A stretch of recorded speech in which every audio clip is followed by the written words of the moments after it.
What's up, everybody? It's your friend Leo Francis here, and now that October is right around the corner, it is time to kick it up a notch. So, here are 5 more movie recommendations for your spooky season viewing. Let's go. Okay, first up, VHS. Yet another anthology movie, and while this one is not all Halloween themed, the final segment does take place on October 31st. Tasked with breaking into an abandoned building and stealing a VHS tape, a group of amateur criminals stumble upon the dead body of the homeowner and hundreds of unmarked tapes. In order to find the one they're looking for, they have to keep watching. The segments range from gory to fun to absolutely terrifying, and the movie definitely goes out on a high note. Okay, up next, The Gate. This movie about 2 young boys who accidentally open a gateway to hell through a hole in their backyard is the perfect way to get yourself in the spirit for spooky season. Between the summoning of demons and a dark book, this movie plays out like a PG-13 version of The Evil Dead. Now, I saw this when I was way too young and it scared the fuck out of me, but in my opinion, this movie holds up and is still a ton of fun. Okay, up next, The Exorcist 3.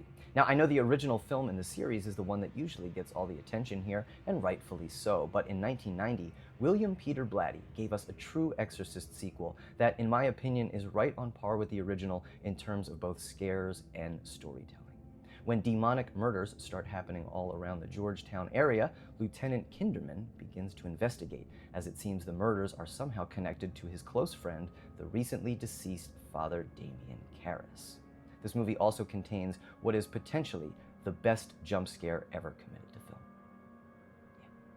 Yeah. Okay, up next, The Guest. When a soldier arrives on the Petersons' doorstep claiming to have been a friend of their son who was killed in action, he is immediately welcomed into their home.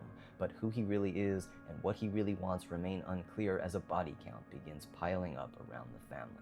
Now, this might not be a traditional horror movie, but it is definitely a Halloween movie, all the way down to the Halloween 3 homage. And on top of that, it is a taut and thoroughly entertaining thriller that is definitely worth a watch this spooky season.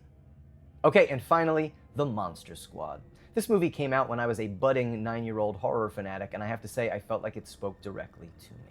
When Dracula partners with the other monsters to try to take over the world, a group of horror-obsessed preteens may be the only ones that can stop them. Think The Goonies meets the Universal Monsters. This is a horror comedy with just as many laughs as scares and just enough heart to win over the whole family. Anyways, thank you so much for checking me out. My name is Leo Francis, and I hope to see you back here for more recommendations for your spooky season viewing. Peace.